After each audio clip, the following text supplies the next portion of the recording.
Okay, I decided to do things a little different today and start the recording right away. Now I'm going to shift over and see about going live on Facebook.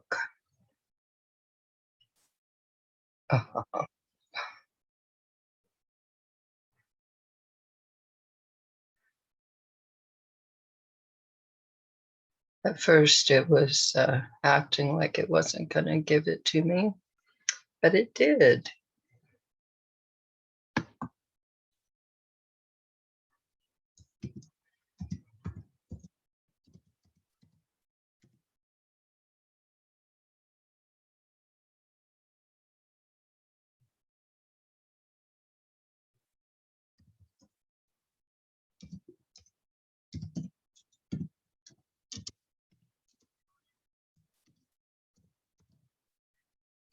Okay.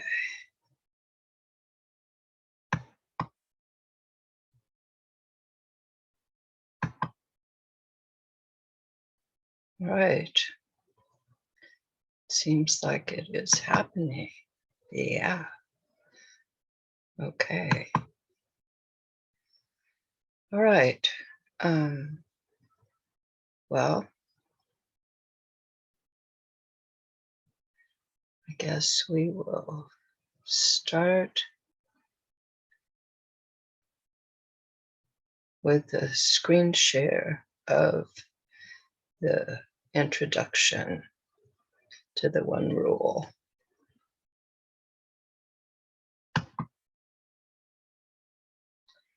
Okay, let's see.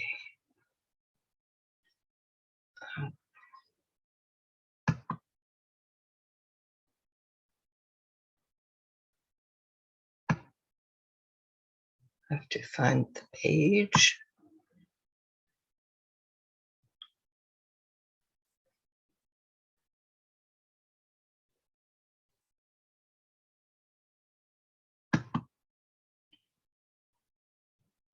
Let me optimize here and share sound. Okay, let's see.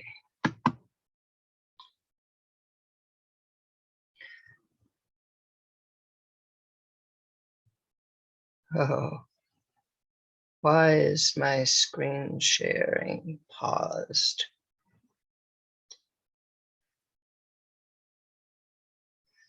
Oh, maybe because of this.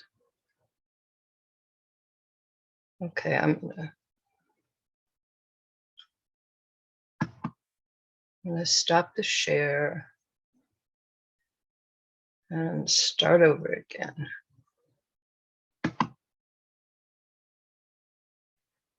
See if this will go. This will work. Okay, cool. From current slide.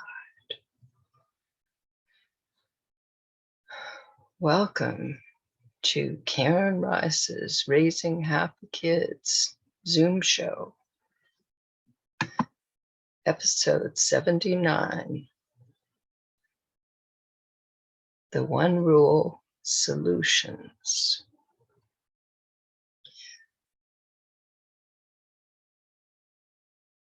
That's the main thing the One Rule is about, is finding solutions. Okay, let's hope this works. Yes. During this 1-hour Zoom show, I focus on sharing tips and lessons on the one rule to raising happy kids. Each episode has at least one example of the one rule in action, demonstrating how it helps you raise a happy child. Then, when we have guests, we have Q&A and discussion. When I talk about raising happy kids or creating harmony with kids, I bring up the one rule. The one rule equals agreement. Agreement equals harmony. Using the one rule means you find agreement. That's the rule. You find a solution that everyone likes. You've found agreement. You found harmony. Knowing and following the one rule is all you really need to create harmony between you and your kids. In any situation where there are differences that might lead to conflict between you and your kids, use the one rule. I learned this strategy from 3-year-old children. I was teaching them a complex conflict resolution strategy, actually intended for adults, and they taught me this. So don't think you're in for a rough time. It's simple, it's easy, it's powerful and effective. It works if you use it. The one rule, start strong. You have decided that you really want harmony with your child. That sounds so good, right? Everyone feeling good and getting along. You've decided that you do not want to make your child do what they do not want to do. And you do not want to do what you do not want to do. And you are going to make this work. You have decided that you want to use the one rule to make this happen. This is going to become your new habit. You remember that when you use the one rule, you are sharing the following messages with your kids. Among others, I'll tell you, lots of others. I want us all to be happy. We are each important. Together, we can solve our problems. I believe in you. I love you. To create this new habit, you are going to start with yourself and what you want. You decide that you are going to let how you feel about a situation determine whether you agree with it or not. If it feels good, then you can agree with it. If not, you cannot. Think about a situation. Ask yourself, is this situation okay with me just as it is? If yes, good. If no, what would have to change, be different, so that I could feel good about it? Maybe several versions of this situation would feel fine with you. Maybe only one. This exercise, this practice, helps you make a habit of following the one rule, no matter what age your kids are. This exercise helps ensure a strong start and makes following the one rule so much easier. Here is an understanding that might make following the one rule even easier. Recently, I asked myself a question. What do I want people to feel when they're connecting with my work? I definitely want them to feel good about themselves. Then the following answer appeared, to my surprise and delight. I want people to realize that they are already using the one rule. That understanding surprised me. And as more and more of it was revealed to me, it delighted me. Of course, people are already using the one rule. I'm not teaching them anything they don't know. I'm not teaching them anything strange to them. I'm just helping them expand their use of something they use daily without thinking about it. They use it. You use it. Every time you come to a decision inside of yourself, You are using the one rule. Most likely, you had to consider several options or possibilities to reach that decision, even if it just took you a few seconds for you to agree with yourself. That is what I want. You also use the one rule whenever you agree with someone else. Together, you come to a decision, an agreement. Yes, tomorrow I'll go to the auto parts store after I get my nails done. Even with your kids, you are using the one rule. You are coming to agreements. Think about it. Of course you are. You are just not thinking of it as a rule, as something required. So at times, you are not coming to agreement. I am here to help you think of coming to agreement as required, as a rule, as the one rule. You just expand the situations where you come to agreement until coming to agreement is just what you do and your kids do. It is the rule you and your kids follow.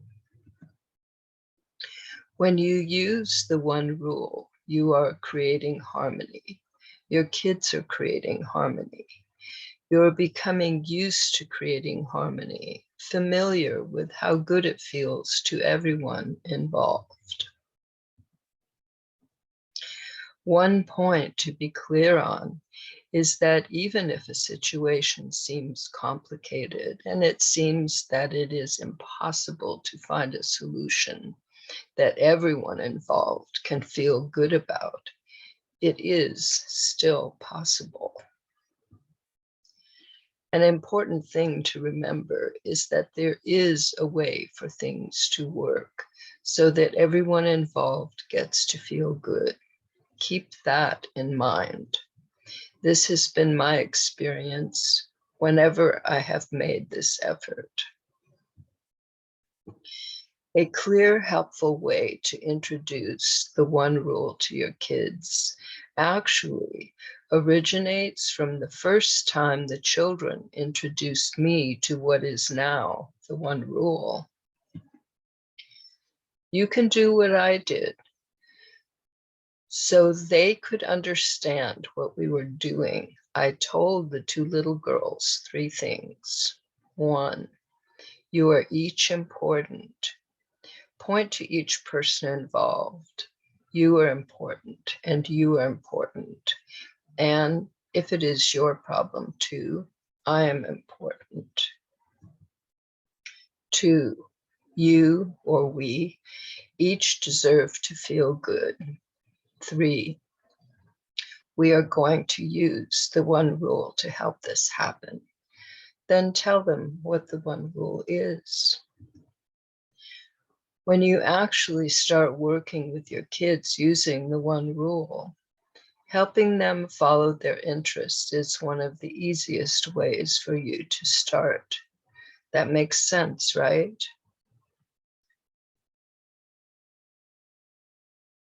I just had a thought for the last slide. I'm going to have to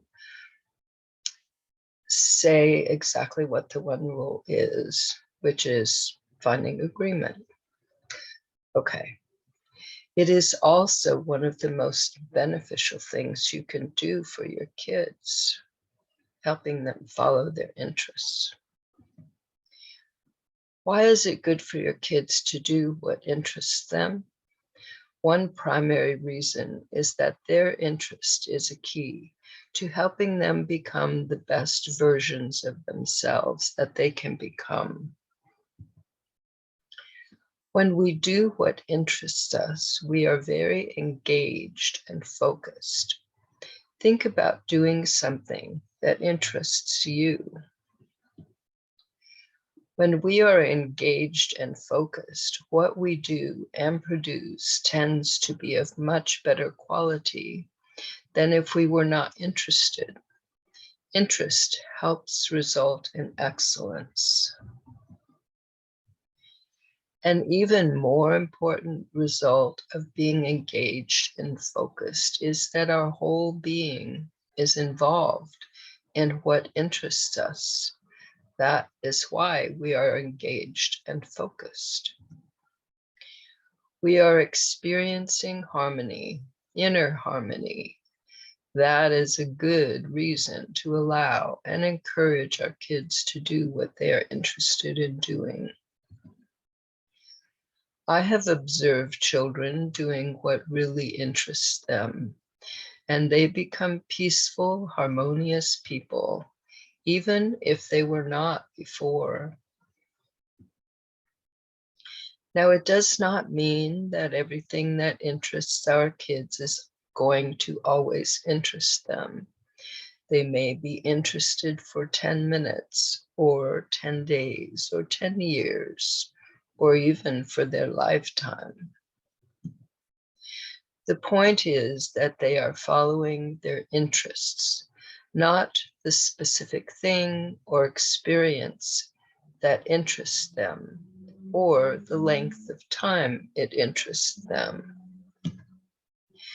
So if they ask for your help, please help your kids follow their interests.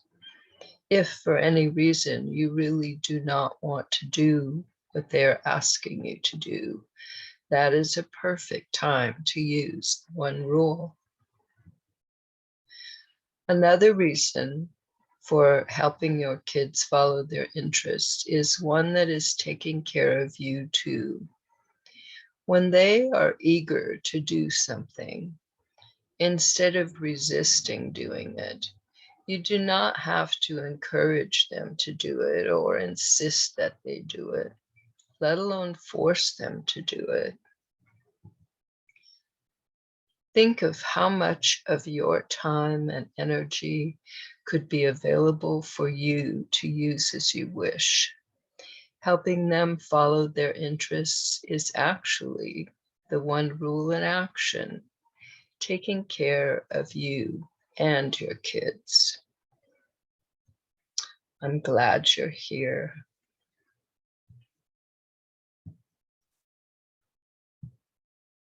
Okay. Stop screen share. All right. So I'll start up another screen share. It doesn't always, well, I think I might have been successful once with switching screen shares. Today I'm going to continue on with the power of respect. Let's pull it up here. Where is it?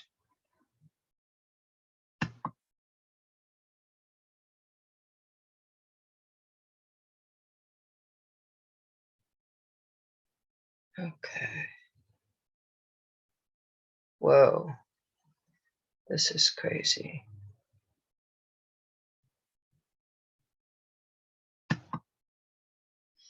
All right, let's do another screen share.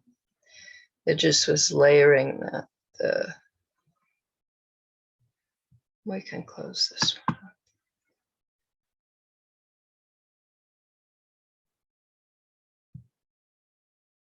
It was layering the pages.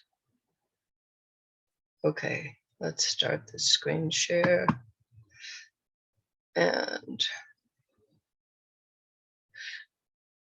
this is the one for now. Here we go.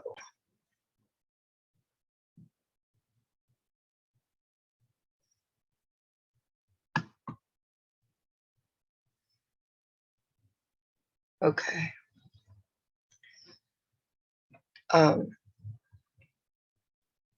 As I mentioned last week when I started the Power of Respect column book many years ago, I had a newspaper column, and people in the community would ask me questions that they would like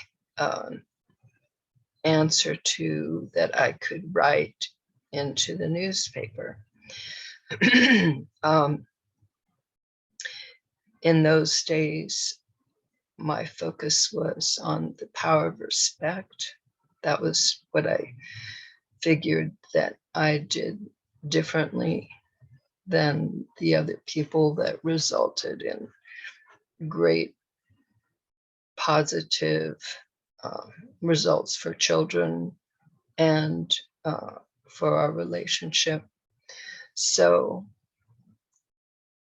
people asked me questions and I answered them in the newspaper. And that's what we started last week, going over some of these, because these are actual questions that people actually asked me. Today, when I opened this up, I realized I didn't have the information on this from who it's from. I'll have to get that. I have one copy of the column book, and so I'll get it out of there. Okay, but I didn't have time to do it before this, once I discovered it. All right, so the question was, what do you do when your child and a visiting friend hit each other? Okay, now these were written long before the one rule, which is just a few years old now.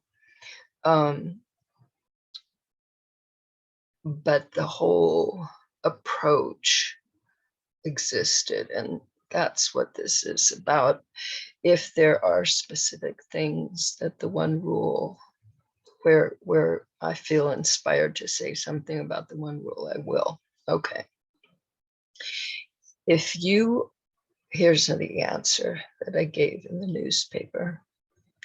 If you are aware that this is a possibility, talk with your child about it before the friend visits. Share your feelings, thoughts, and needs concerning this situation. Hear and understand his. Maybe the two of you can come to some agreements which satisfy you both before the friend visits. That is best. If not, you might stay close enough to pay attention to the sound of their relationship.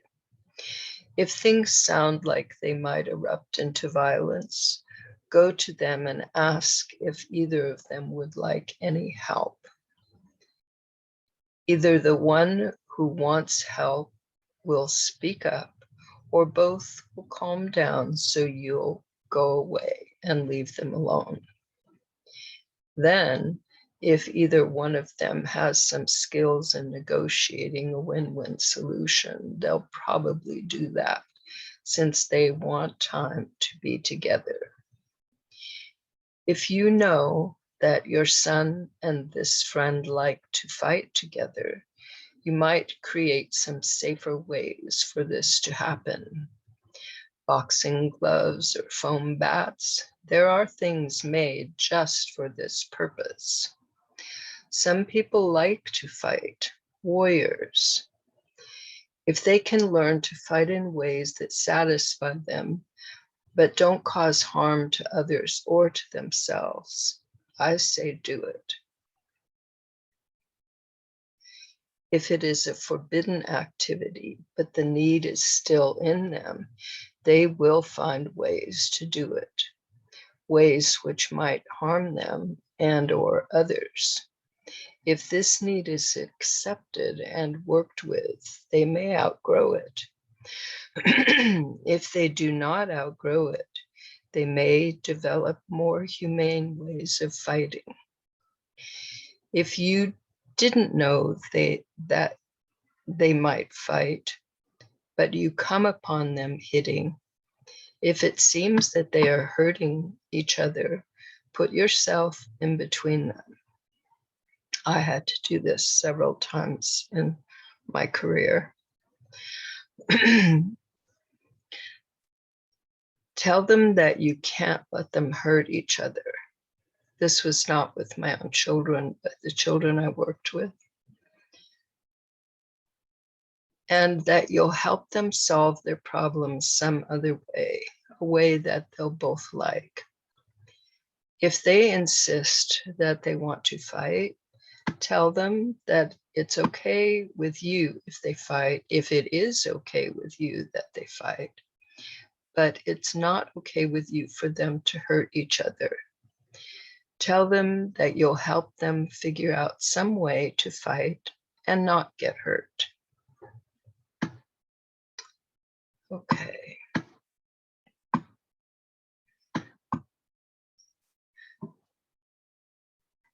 Next question. I was in the post office last week, and there was a mother with 2 young children, one about 2.5 and the other maybe 3.5.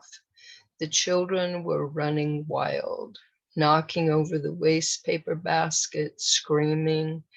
The mother stayed in line, but was trying to control them, scolding them. The children just ignored her. I was wondering how you might have handled this. Preparation can be very valuable. Maybe there was someone the children could have stayed with while she did errands which were boring for them. If not, maybe she could have brought something along for them to do while she waited in line. But we are not always prepared, and sometimes must make the best of what is available around us. She could have asked someone to save her place in line, then intercepted her children and got down to eye level with them. Children this young are not very skilled at obeying orders. It is better to engage their interest, to challenge them. They might like to hear a story while they all wait in line together. She might suggest that they can help her get what they need from the post office. When they are first in line, she can lift them up to help, maybe only one at a time if they're too heavy. If she takes out her important things, they might be entertained by looking through her purse. Maybe some forms and a couple of pencils would keep them busy for the necessary time. If a parent is determined, peaceful, mutually satisfying solutions can be found. Okay, let's see.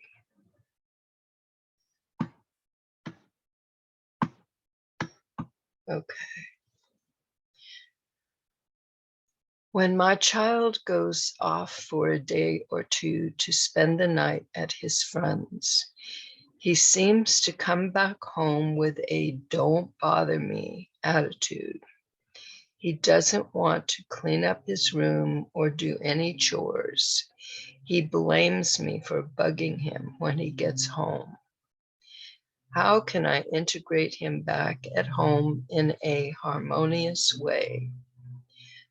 I also have divorced friends who have similar problems with their children after they have been with the other parent. Your behavior can make it easier or harder for your son to integrate himself back into the routines and flow of family life. You can help him by being welcoming, understanding, and compassionate. Or you can hinder him by being impatient, demanding, or complaining, judgmental, or critical. In any case, he is the one who has to reintegrate into the home. You have to reintegrate yourself with him, taking him and his needs into account, which you have not had to do while he was gone. If he does not want to be bothered when he returns home, don't bother him. Let him choose his own time to begin to participate. Sometimes it is hard to shift behavior from one environment to another. The people in each place have different expectations and responses. It may take him some time to change his behavior to fit into either place. You're just seeing one end of his process. Maybe the other place is more relaxed for him because he has no duties or responsibilities, and it takes time to adjust to a situation where more is asked of him. Maybe the other place is exhausting in its demands, and he can't really be himself there. He might just need time to relax and let down his guard before he can take on more responsibilities. If it is important that he do chores like clean his room when he gets home, maybe the two of you can work something out. Arrange to talk with him sometime when neither of you are feeling stressed. Share your concerns and needs with him and ask for his help to resolve this situation. Be sure you both understand each other. Here, as usual, the important thing is to discover ways of dealing with this that work for both of you. So even though the one rule didn't exist, the approach did. Here are possible respectful solutions. He does his chores before leaving for his friend's house. Someone else does his chores on the day he comes back. He does his chores the day he comes back, but no one reminds him, and he does them when he is ready. No one bothers him in any way after he comes home until he lets everyone know it's okay. He didn't realize his behavior was causing a problem and cheerfully agrees to do his chores as soon as he gets home. Sometimes the other person doesn't realize the problem that we're having with something that's going on, and they can shift really easily.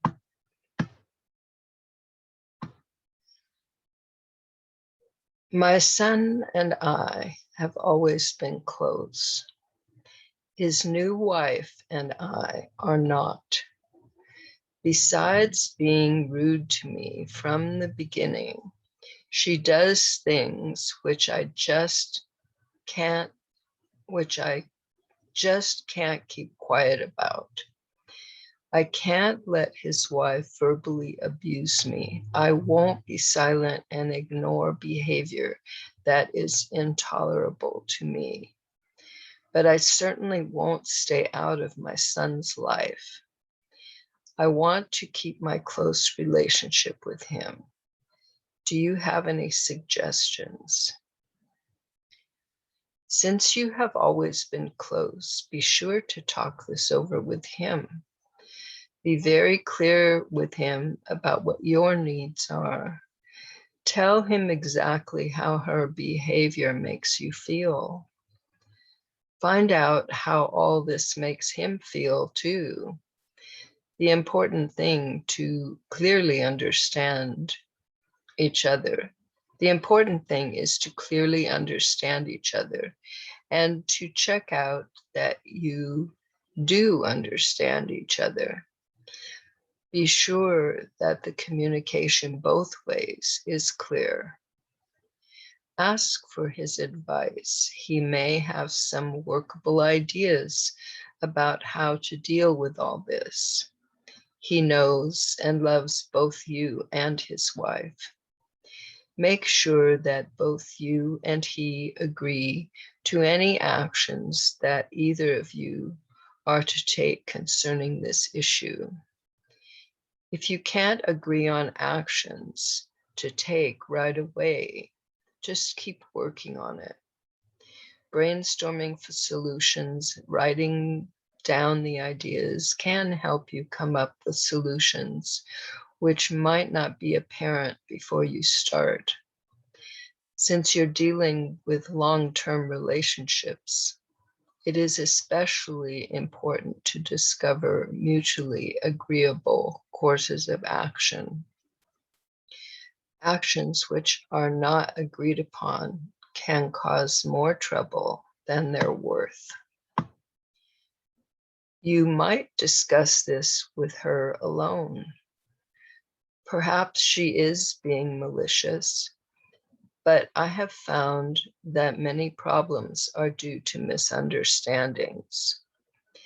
Maybe she does not have the social graces to realize that she is being rude.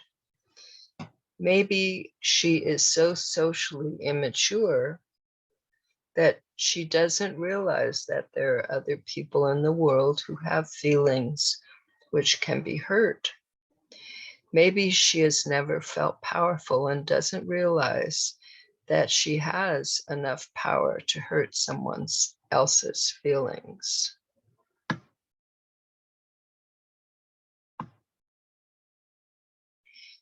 Here's the situation.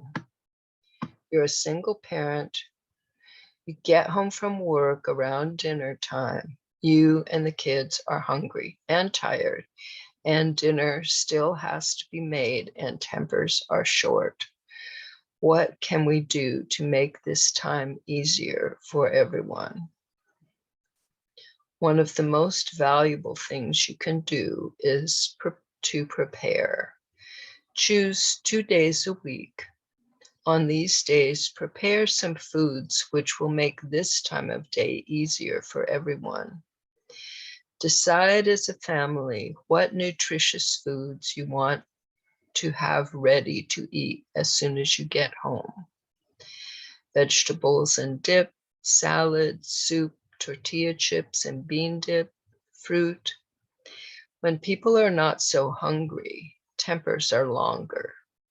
It's worth waiting to prepare the rest of dinner until those who are hungry get something healthful and satisfying to eat. Call it the first course. It can also help to have menus planned. Be sure meal planning involves all those who want to be in on it. See, that's one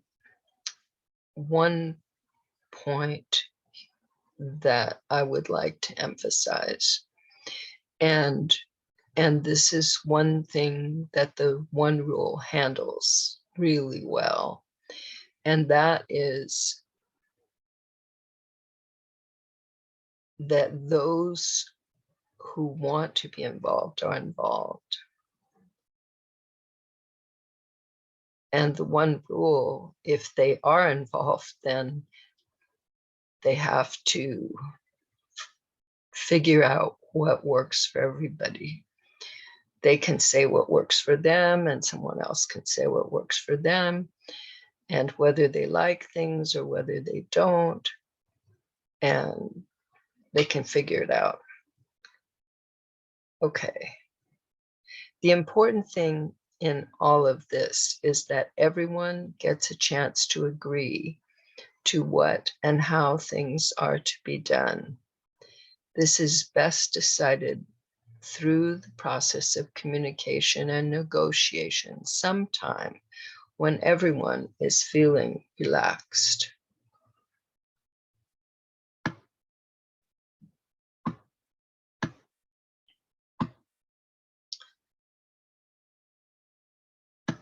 Okay. How do you deal respectfully with teenagers when they reject your values in favor of their own in their quest for independence. No two people, so it is said, have the same fingerprints. We are each unique. Sure, some of us may share some of the same physical, emotional, and mental characteristics, but we are not identical in every way. We each occupy our own space and have our own unique point of view. Even literally, our eyes occupy their own physical place in space and time. When considering values, it helps to remember this built-in individuality.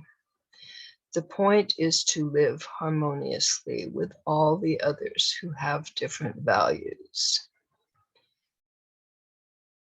People tend to become, I have to change that.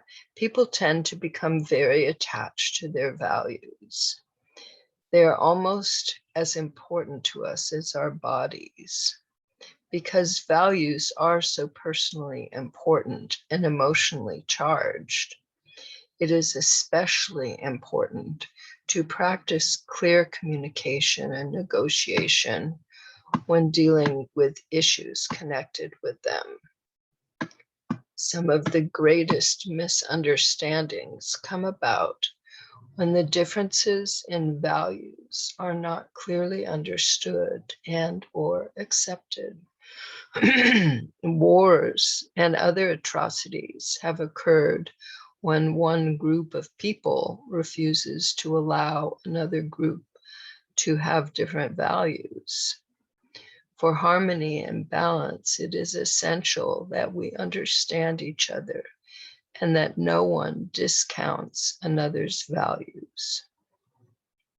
We need to accept that for you, this is important, even if it is not important for anyone else. Each of us, including our values, is an essential part of the whole.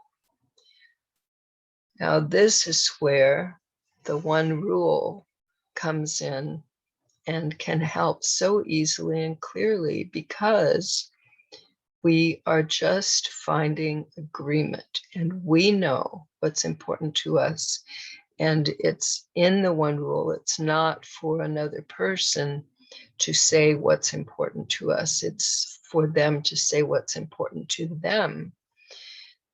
So a lot of the problems and complexities of relationship get sorted out because you don't have to accept someone else's value. You are just finding what works for you, and they are finding what works for them. So nobody has to look into anybody else's values or anything like that, because you're looking at what you need and they're looking at what they need, and you're finding the situation where both can get taken care of and you can agree, yeah, that feels fine. That works for me. Okay. So that's why some of the things in this book get simplified with having the presence of the one rule. It can help to remember that some teenagers may not know how to be respectful.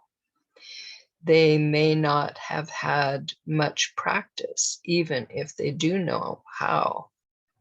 Some people did not grow up with respect as a basic ingredient in the relationships within their family. So all of this, I'm not sure. I didn't go through this, but the one rule could take care of a lot of it. So let's see. However, if you respect their values, offer them respect first. Do not demand respect from them. This is disrespectful. Model respect for them. Let them experience being respected. Then tell them specifically what you need so that you can feel respected. Maintain your respectful interactions to the best of your ability. Apologize if you find yourself being disrespectful. You have a good chance of developing deeply satisfying, mutually enjoyable relationships with teenagers. Or if you just use the one rule, simpler. You can do all this other stuff, that's fine. But the one rule takes care of it all. Okay. To maintain respectful interactions with teenagers, it can help to realize and remember that for their survival, they are driven to being as independent as they can manage. The more they practice, the better off they will be. Soon they will have to make it on their own. Better for them to practice while they're still at home and you can help them when they want you to. Negotiate any points of disagreement. Don't give up until you both agree. Well, at least the agreement is then there. And the negotiation works good. That's a good thing. Okay. Make sure that communication is clear between you. If you have not done so before, give up being the boss. If you have a good point to make it, but still negotiate a win-win solution. Okay.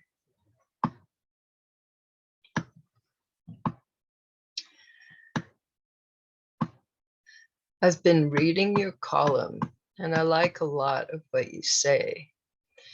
Most of the time, I think I'm a respectful parent, but not always. Sometimes I really don't feel like being respectful. What can I do then?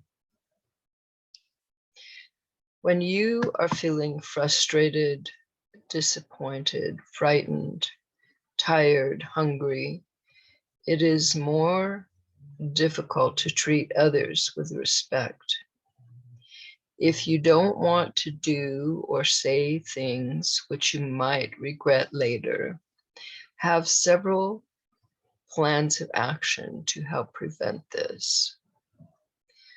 For example, if you have a centering practice, now is a great time to use it. Have a private place to go and be until you feel you can treat those around you with respect. A self-imposed timeout. Tell your children what you're feeling. Explain that you don't want to do or say things to them that might make all of you feel bad, but that because of the way you're feeling, you might. Ask them to keep away from you until you tell them that you are okay again. If your children are babies and too young to understand, arrange to have someone, a partner, relative, friend, neighbor, babysitter, childcare buddy, watch the children while you take care of yourself. Be sure to make time to have the experiences which make you feel good about yourself and your life. If your children are old enough, discuss this situation with them sometime when you're not in the middle of it. Get their suggestions and come to some agreements about what to do. Maybe they could give you a massage, fix dinner, play the piano, or go visit friends. Sometimes your children are also feeling frustrated, disappointed, frightened, tired, or hungry at the same time you are. This certainly adds to the difficulty of keeping a respectful relationship. But it doesn't, well, it complicates finding the agreement with the one rule, but if you're practiced at that, then it can go smoothly too, even in this kind of situations. If this happens frequently, it can make a great difference in your lives if you make and take time to plan for these circumstances.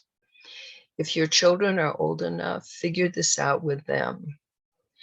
After you have tried out the agreed upon plan of action, check in with each other to make sure it is working well and keeps working well for everyone.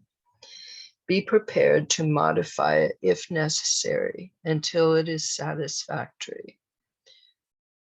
Yeah, and that's true with the one rule too. If things shift or if things don't work out as well as you expect, use the one rule again. When your children are very young, please arrange to have someone who can help you and or them during these times. It can make all the difference for you and the children if you can get relief when you need it. It is relief for them too, not having to suffer from their own hardships and yours also. If you have already been disrespectful and you are feeling guilt or regret about it, forgive yourself. Let the past be in the past and be determined to act and speak in the present in ways which please you and your children. Oh yeah, very important, I will tell you. Apologize. This is important too. This is how this journey into harmony with my kids all began with an apology. This is a positive step toward changing behavior patterns which you don't like. It can help you speed up the process of change, the process of remembering the ways you really want to act. Yeah, that's true. That's very true.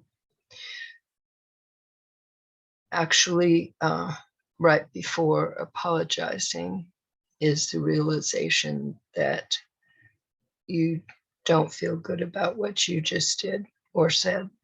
Okay.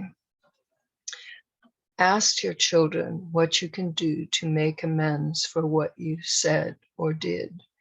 What might help them feel good again? This is what I did. You speed up your rate of change when you take more actions in your chosen direction. This can help you remember even more than if you just apologize, and certainly more than if you don't even apologize. Remember that every act of respect helps improve the emotional climate. It increases people's feeling of safety, happiness, and peace. When a person feels good, this spreads to everyone else they contact. So practice respect as much as you can for the good of us all.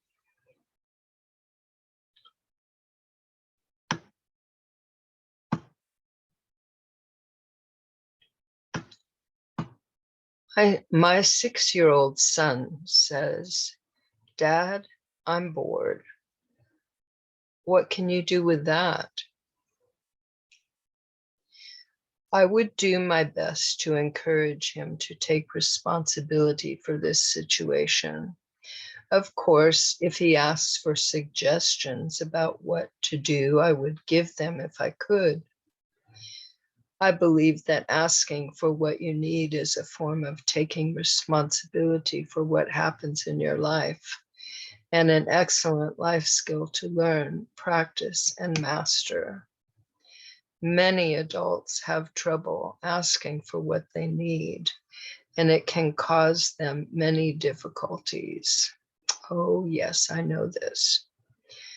Children seem to ask naturally, especially with a little encouragement and support. First, I would practice some active listening to encourage him to go further, to explore what his boredom means to him at this moment, and to help him find out for himself what he wants to do about it, if anything. In active listening, you not only actively, interestedly listen, you say things to encourage the other person to continue speaking. You check out whether you've understood what the other person means. You're feeling bored, huh? Yeah, there's nothing to do. Are you telling me just because you want me to know, or do you want me to do something? I don't know. I'm just bored. Yeah, that happens. I'm going to go for a walk. Oh, okay. I'll see you later. If you usually jump in with suggestions, have you ever experienced making suggestion after suggestion and having him reject them one after the other? I tend to find this frustrating. If he's used to having you make suggestions and you both like this process, carry on. If you decide that you don't want to do this every time, be sure to give him some warning before you change your practice. Discuss your needs with him at a time that is convenient for both of you. Explain that sometimes you don't feel like giving him ideas about what to do when he's bored, so sometimes you won't. Ask him if he needs to say anything about this. If he understands this and has no problem with it, then you're done for the moment. Then, when those times come, you can let him know in some respectful way that you can't help him right then. If he does not like the idea of you not giving him suggestions, then you can both talk it out. Make sure that your needs, thoughts, feelings, and his are clearly understood by both of you. Negotiate whatever agreements are necessary so that both of you feel good about it. For example, when he really needs your attention, he will be sure to let you know that he really needs it. When he really needs your help, you will do your best to give it one way or another. He can check back with you after 10 minutes if he still needs your help, and he can set the timer to help him know when 10 minutes has passed. When he has taken responsibility for deciding what he wants and needs to do your best to support his decisions. He is developing into a self-motivated human being. Encourage him as much as you can. If you don't agree with any of his choices, let him know your problem with them and be prepared to negotiate until you have discovered a mutually agreeable situation. Okay. And the thing is, with all of these, this is the foundation. This is the practice that allows me to comfortably share the one rule with you. because for many years, I did this work.